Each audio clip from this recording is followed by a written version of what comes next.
Hi, welcome to Atkins Diet Misconceptions, and my name is of course Kent Altman, and this video is again a reaction video to one of the comments made in one of the vegan videos that I've been watching.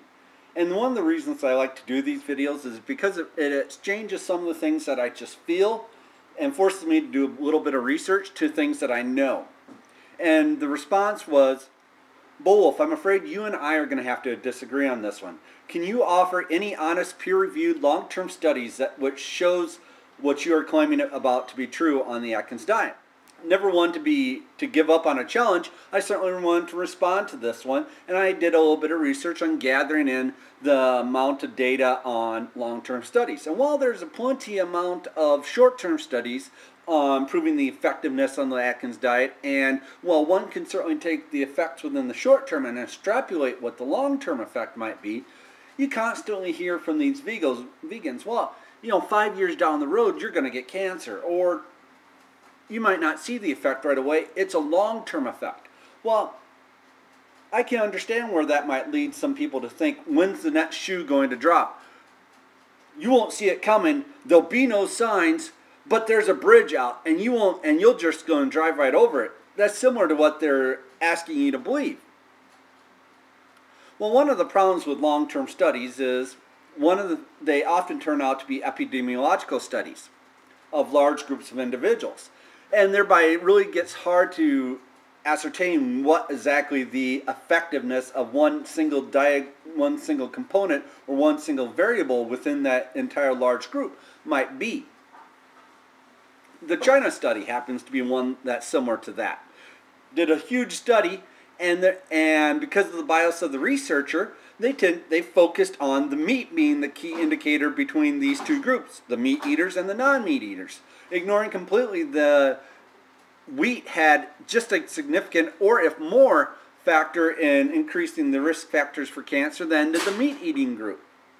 They also ignored the fact that the people who hand-rolled cigarettes and drank alcohol had less risk factors for cancer than did those that did not. So does that advise that you should be rolling your old cigarettes and drinking alcohol? Obviously that's far from the truth. But that just gets to the problem with long-term epidemiological studies. The second half of the long-term studies is, while it's very easy to control what people are eating in the short term, you've seen multiple studies where they've sent patients to a single restaurant or a nutritionist to get their food for the day and cook it. And while you can do that within 2 to 6 months or even a year, long term, who's going to want to keep going to the same nutritionist each and every day for the next 20 years? You just don't have that. So what you end up having is a self-reporting study, and people have to report what they ate or how well they're eating according to whatever plan you're giving them. And people often tend to misreport, hey, I didn't actually eat that cake. I actually did better than what I thought I actually did. Or they tend to underreport. Oh, I had a piece of cake, but it was only a very small piece of cake. I am doing low carb, but I only ate 40 grams of carbs per day, when in actuality, because they're not tracking it as rigorously as they might in a short-term study, they might be actually eating 80 to 100 grams of carbs per day. Again, those long-term studies are often fraught with errors as they creep into misreporting. But to that same thing, I want to see what research was out there for long-term studies for low carb. And there's a couple studies that did follow-ups for 2 years. And one of them happened to be the weight loss study that was published in the New England Journal of Medicine last year, evaluating the low-carbohydrate group, the Mediterranean diet, and the low-fat diet. And over the 2 years, the low-carbohydrate diet actually proved to be the best in terms of cardio health, both for cholesterol and triglycerides, and also had lost the most weight. There's another study called the Carbohydrate Restricted Diet for Obesity and Related Diseases, an update. And that one was released in 2008 as well, and followed these diabetic patients for 2 years. There's a couple out there for 3 years. Long-term consumption of a carbohydrate restricted diet does not induce deleterious metabolic effects. It was produced in our journal, and I will put a link in the show notes. And basically the study, the low-carb optimal diet, and the risk factors associated with risk cardiovascular disease did not increase over the 3 years. There's another 3-year study. Long-term outcome of the ketogenic diet for intractable childhood epilepsy, and that was published in the Pediatric Journal. 3 years after the diet initiation, the 29 patients showed a complete reduction of seizure activity of greater than 50%, and 21 actually became seizure-free. And of the 21 patients with complete seizure control at 3 months, they successfully completed the diet for 2 years without relapse. They did not fall off the diet. It was very easy to stick to. 4 years, there's one study that followed diabetic patients for 4 years or 44 months. And this one was interesting in the fact that the control group, people from the control group kept switching over to the low-carb group because they were seeing such better results in the low-carb group. And the remaining people on the control group, 80% of them had a heart attack or some sort of cardiovascular incident, and one of them even died, as compared to only 16% of the original low-carb group. So you can obviously see that the cardiovascular side was greatly impeded on the control group as opposed to the low-carb group. The low-carb group also showed a better adherence rate to the suggested diet than did the control group. Okay, that's great. We have multiple studies for 2 years, 3 years, and 4 years. Well, I keep hearing, well, cancer will take you 5 years to come about. Well, okay, so here's one that has for 12 years. Long-term use of a ketogenic diet in the treatment of epilepsy. And they tracked these children who had epilepsy for 12 years. And this one was put out by the Johns Hopkins University School of Medicine. And these researchers followed these high-fat patients for 12 years, and they referred to possibly even Atkins even being a better study or better diet to follow than the ketogenic diet that these patients were on.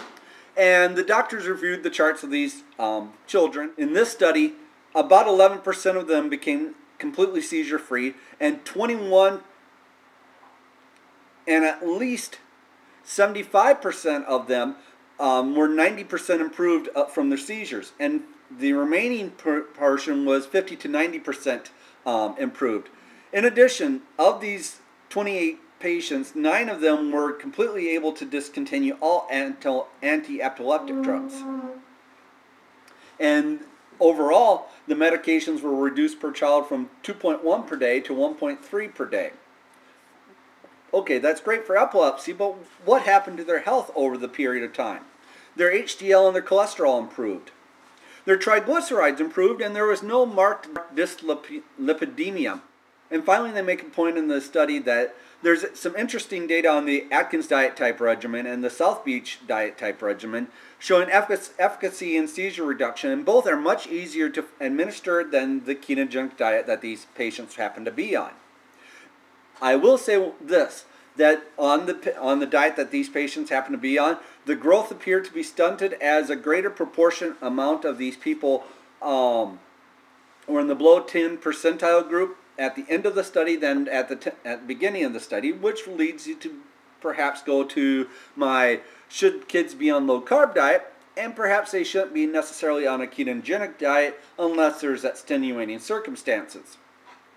And finally, there's also been a study that evaluated people over 20 years. And on this 20-year diet, which was published in the New England Journal of Medicine, called the Low Carbohydrate Diet Score and the Risk of Coronary Heart Disease in Women.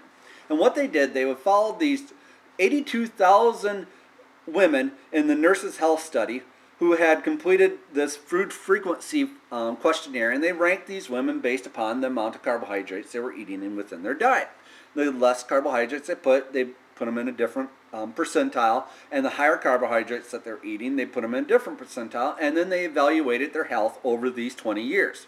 And then during the 20 years of follow-up, they tracked 1,994 new cases of coronary heart disease. And their conclusion was that our findings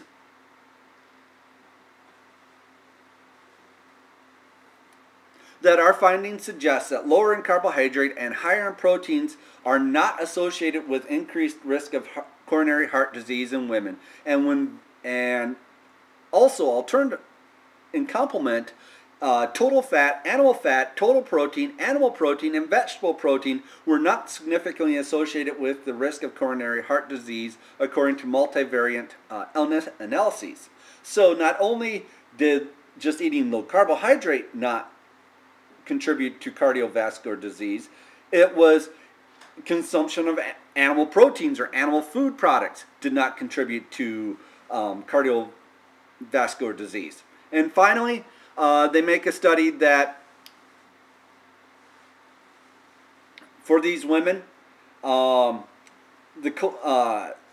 study, data on lipid levels were not available for the entire group, but for the subgroup that they were able to measure, which was these 400 women over the course of 20 years, that cholesterol was not significantly related to any sort of low carbohydrate or animal products intake. So that over 20 years, they were not able to assign any relationship to cholesterol increase or decrease due to animal product take-in, animal product consumption. So obviously, one more study, one more thing that is once again validating the low carbohydrate Atkins diet lifestyle. That consumption of animal products does not kill you, as one of my vegan commenters would like to say. It certainly doesn't put you into a higher risk group for anything. So in conclusion, do we need to be waiting for the other shoe to drop? Do we need to be constantly looking over our shoulder for when the bridge is going to collapse behind us? No. We have long-term studies that prove once and for all that our lifestyle choice, the low carbohydrate way of eating, does not put you into a dangerous risk category. That the consumption of animal products is not a dangerous thing to be worried about. 20 years is certainly long enough for any new cases of cardiovascular disease to be encroached upon the body. So I hope this reaches everyone in good health, and I just want to wish all my watchers a Merry Christmas and a Happy New Year, and be good to your family. Goodbye.